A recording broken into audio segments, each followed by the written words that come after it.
ამჯერად საქართველოს ბაზარზე მსხვილი დეველოპერული კომპანიების შემოსვლაზე და მის მნიშვნელობაზე უნდა ვისაუბროთ. რა სულის საერთაშორისო ინვესტორების გამოჩენა ქართულ დეველოპერულ ბიზნესში, თემაზე სასაუბროთ სტუდიაში ნატალი ხახუტაშვილი, კომპანია ინვესტიას თანადამფუძნებელი შემოგვიერთდა. ნატალი, მოგესალმებით. ბოლო პერიოდში თბილისში და ბათუმ აჭარაშიც არაერთი საერთაშორისო მსხვილი დეველოპერული კომპანიის სახელი გავიგეთ და ეჭვმაქვს, რომ კიდე გავიგებთ. რა არის ძირითადი გამომწვევი მიზეზი და ეს რამდენად შეცვლის საქართველოს უძრავი ქონების და არა მარტო საინვესტიციო გარემოს? პირველ რიგში კიდევ ერთხელ მოგესალმებით. მადლობა მოწვევისთვის. რაც შეეხება კონკრეტულ კითხვას და ინვესტორების მხრიდან საქართველოს დაინტერესებას, აქ რამდენიმე მნიშვნელოვანი ფაქტორია, რომელზეც უნდა ვისაუბროთ. პირველი ეს რა თქმა უნდა არის, თვითონ მიმზიდველი საგადასახადო გარემო და სწრაფი ბიუროკრატიული პროცესები. კონკრეტულად ძალიან მარტივია ჩვენთან დროის მოკლე პერიოდში ხდება გქონდათ კომპანიის რეგისტრაცია, უძრავი ქონების საკუთრების რეგისტრაცია, რაც საკმაოდ მნიშვნელოვანია და ამარტივებს პროცესს თვითონ ინვესტორისთვის. სხვა ქვეყნებთან შედარებით აქ არ უწევთ თვეობით ლოდინი და ასე შემდეგ. ჩვენსაკვირველია პოტენციური მაღალი უკუგებაც მნიშვნელოვანი ფაქტორია, თუმცა მაინც მზარდ ეკონომიკას და ამ მოქნილ ბიზნეს გარემოს აქვს ძალიან დიდი მნიშვნელობა. სანებართო პირობების ნაწილი რამდენად მოქნილია ჩვენთან და რამდენად სწრაფი სხვა ქვეყნებთან შედარებით, იმიტომ რომ ესეც ინვესტორისთვის ძალიან მნიშვნელოვანია. თუ ეს პროცესი 2 წელი იწელება, მას 2 წლის განმავლობაში ფულის დაძინება უწევს, ხო, პრაქტიკულად. აი, მაგალითად, რამოდენიმე ქვეყანას თუ შეიძლება რომ შევადაროთ. პირობითად საქართველოს შემთხვევაში შეიძლება რა თქმა უნდა თვითონ პროექტს გააჩნია, საშუალოდ შეიძლება ვისაუბროთ 3 თვიდან 6 თვამდე და კიდევ უფრო კომპლექსურობიდან გამომდინარე შეიძლება ვადა იყოს უფრო ხანგრძლივი, მაგრამ სხვა ქვეყნებთან შედარებით ეს ვადები მაინც გაცილებით უფრო ნაკლებია. კიდევ ერთხელ ვამბობ, როდესაც კომპანიის რეგისტრაციაზე მხოლოდ ამ მიმართულებით, თუნდაც ის რომ უძრავი ქონების კომპანია დარეგისტრირდეს სხვა ქვეყანაში პირობითად, თუნდაც გერმანიაში შეიძლება რომ 1 წელი დაგჭირდეს, აქ პროცესი საკმაოდ გამარტივებულია და რა თქმა უნდა ეს არის საწყისი ეტაპი. გამარტივებული პროცესები არ არის ახალი, ეს ესე იყო ბოლო წლების განმავლობაში, თუმცა აქამდე ვერ ვხედავდით ასეთი მსხვილი დეველოპერების შემოსვლას. დღეს რა არის მთავარი გეოპოლიტიკური ვითარების გათვალისწინებით თუ ყველაფერი მიმდინარე პროცესის ფონზე დღეს რატო შეიძლება საქართველოს საინტერესო იყოს იგივე არ ვიცი Trump Tower-ისთვის თუ Eagle Hills-ისთვის თუ მსგავსი ტიპის კომპანიებისთვის და ეს რა დამატებით ღირებულებას აძლევს საქართველოს უძრავი ქონების ბაზარს? თვითონ თქვენს კითხვაში ნაწილობრივ პასუხი, როდესაც ასეთი მსხვილი მოთამაშეები და დეველოპერული კომპანიები ინტერესდებიან საქართველოში, ნიშნავს რომ საქართველო უკვე არის სტაბილურობის, ასე ვთქვათ, ლოკაცია. მნიშვნელოვანია ასევე ის რომ ვართ აზიის და ევროპას შორის სტრატეგიული ლოკაცია გვაქვს და ასევე გასათვალისწინებელია ზოგადი გეოპოლიტიკური გარემოსთან შედარებით არის ჩვენთან სტაბილური ეკონომიკური ზრდა და ასევე ინტერესი უშუალოდ რელოკაციის მხრიდან საერთაშორისო როგორც ინვესტორების, მყიდველების თუ უბრალოდ ბიზნეს პერსონების მხრიდან, რომლებიც გადმოდიან და ირჩევენ საქართველოს ხანგრძლივი დაფუძნებისთვის, როგორც კომპანიების, ასევე თავისი პირადი მიზნებისთვის. ამ ნაწილში როგორია გეოგრაფია? რომელი ქვეყნები არიან ძირითადად ვინც ირჩევენ საქართველოში დაფუძნებას და აქაც რაღაც ცვლილებები ხო არ გვაქვს. მაგალითად, აჭარაში იყო რუსულენოვანი ქვეყნები, მაგრამ ბოლო პერიოდში არის იმაზე საუბარი, რომ საკმაოდ ბევრი წავიდა, მაგრამ ახალი ქვეყნები ავსებენ. აი რა ქვეყნები ინტერესდებიან საქართველოს? კი ბატონო, ზოგადად რა თქმა უნდა სტატისტიკა შეგვიძლია რომ გავითვალისწინოთ, ეს არის მაინც რჩება მოთამაშეთ რუსეთიდან წამოსული ინვესტიციები, თუმცა გასათვალისწინებელია ისრაელიდან წამოსული ინვესტიცია, არაბული გაერთიანებული საემიროებიდან მოზიდული ინვესტიციები, თუმცა არ უნდა დაგვავიწყდეს ევროკავშირიდან მოზიდული ინვესტიციებით ჩვენ შემთხვევაში ყოველს დიდი, ასე ვთქვათ, მაინც ინტერესი მოდის თუნდაც გერმანიიდან და ესპანეთიდან. რომელიც მათ შორის მსხვილ პროექტებზეც საუბრობთ, თუ ეხლა ჩვენ საუბრობთ უბრალოდ ერთეული უძრავი ქონების შესყიდვებზე, მთავარი. ორივეს შემთხვევაში, იმიტომ რომ კიდევ ერთხელ ახსენებ, მაინც ბევრი არ გაგუგია მსხვილი ინვესტიცია, რომელიც ევროპული იყო, გავიგეთ არაბული სამყაროდან, რაღაცა რუსეთიდან, თურქეთიდან და ასე შემდეგ, ისრაელიდან მათ შორის, თუმცა არა გერმანია, პოლონეთიდან, ლატვიიდან და ასე შემდეგ. კი ბატონო, აქ არ არის საუბარი მხოლოდ ერთეულ შესყიდვებზე, რასაკვირველია უფრო ჟღერდება და განსაკუთრებით ბოლო პერიოდში იგივე Eagle Hills-ის შემთხვევაში სხვა ტიპის ინვესტიციები ხორციელდება უფრო არაბული სამყაროდან, იმიტომ რომ ბაზისი გადაწყვეტილების მიღების არის განსხვავებული ქვეყნების მიხედვით.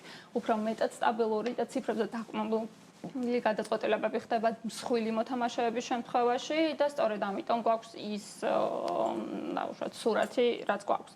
მაგრამ ინტერესი თუნდაც იგივე საგადასახადო გარემოდან და დაბალი, ასე ვთქვათ, საგადასახადო, მოქნილი საგადასახადო სისტემიდან გამომდინარე, კიდევ უფრო იზრდება ინტერესი სხვა ქვეყნებიდან ევროპის. გერმანელები და ესპანელები რომ აღნიშნეთ, ცოტა ხნის წინ რაღაც ღონისძიებაზე ვიყავი და იქაც იყო საუბარი, რომ გერმანია, ესპანეთი მნიშვნელოვნად არის გააქტიურებული და დაინტერესებული საქართველოს უძრავი ქონების ბაზრით. გარდა საგადასახადო სიმარტივისა, მაგალითად, ან მოქნილობისა, სხვა რაიმე ხوار ყოფილა, არ ვიცი, შეიძლება გარკვეული მარკეტინგული აქტივობები იყო, განხორციელებული, რამაც ქვეყნის მიმართ სანდოობა გაზარდა. აი რაღაცა ესეთი ხوار ყოფილა პარალელურად, რაც ევროპულ ქვეყნებს კიდევ უფრო მეტ დაინტერესებას აძლევს. იცით რა არის, მე ვიტყოდი რომ ალბათ ბოლო ათწლეულის განმავლობაში ისეთი კომპანიების თუნდაც როგორც ჩვენი IBS და Investია პირობითად მუშაობამ ახლა გამოიყო შედეგი და ნელ-ნელა ვხედავთ იმ სურათს. ჩვენი ძალისხმევის ასე ვთქვათ ასახვა ხდება. ეს არის კომპანიები, რომლებიც მუშაობენ ქვეყნის ცნობადობის გაზრდაზე და როგორც ყურადღებას ამახვილებენ საინვესტიციო პოტენციალზე თვითონ ჩვენი ქვეყნის. ამიტომ ალბათ ინერციით ეხლა ხდება ყველაფრის ასახვა ინვესტირებაში. ისევ თქვენ დიდი ქსელი გაქვთ საკმაოდ, რამდენადაც ვიცი და როდესაც საქართველოში ინვესტირებაზეა საუბარი, მათ შორის ისეთ მსხვილ პროექტებზე, რომლებიც ეხლა შემოვიდნენ, ან შეიძლება არ იყოს ასეთ პროექტებზე საუბარი.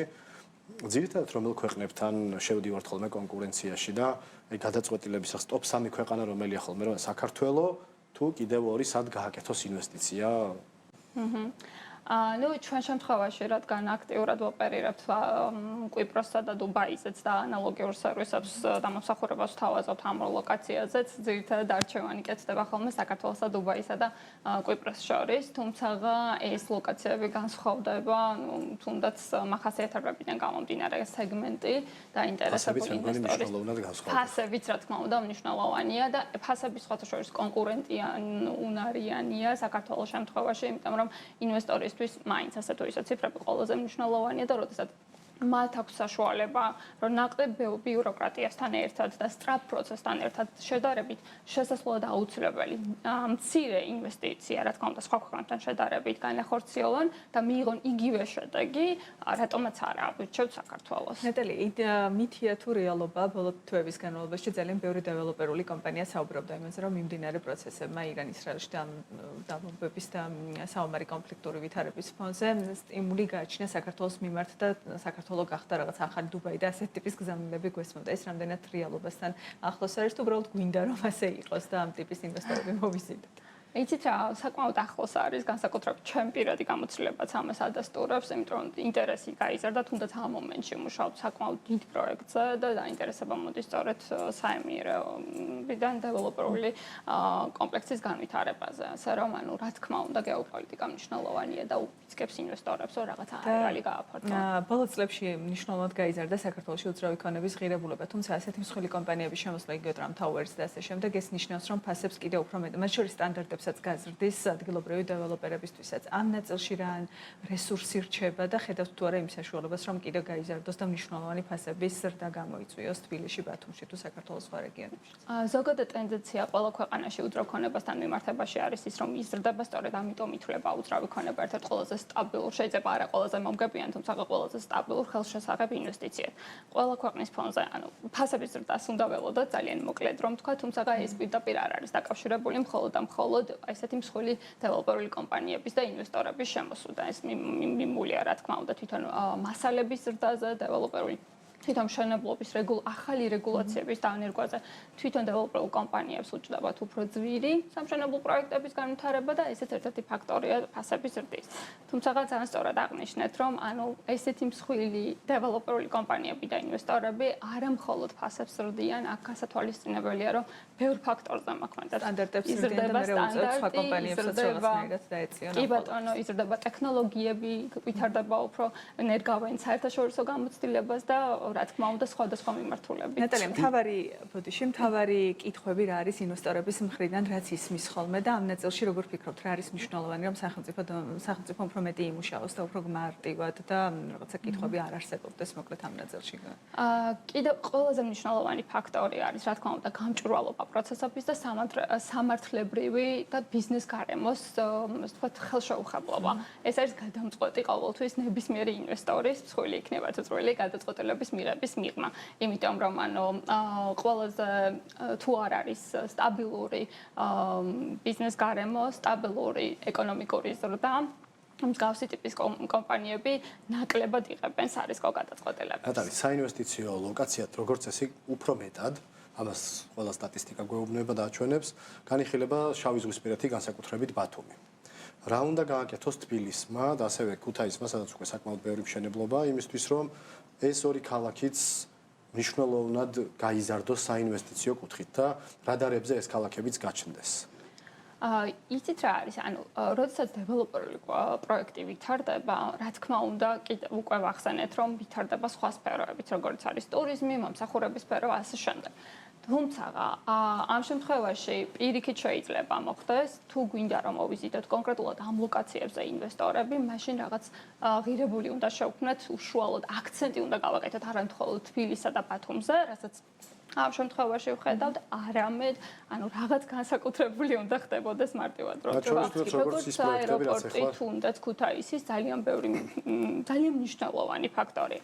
ინფრასტრუქტურის განვითარებას აქვს კიდევ გადამწყვეტი მნიშვნელობა. 3 საათი თუ არ დაგჭირდება პირობითად ვამბობ და 4 ქუთაისამდე ჩასასვლელად, ესეც საკმაოდ გაზრდის ინვესტორების დაინტერესებას. მადლობა ძალიან დიდი თქვენი დროისთვის და პასუხებისთვის. ნატალია ხახტაშვილი, კომპანია ინვესტიას და დანადამფუძნებელი, გსტუმრობდა უძრავი ქონების სტუდიაში.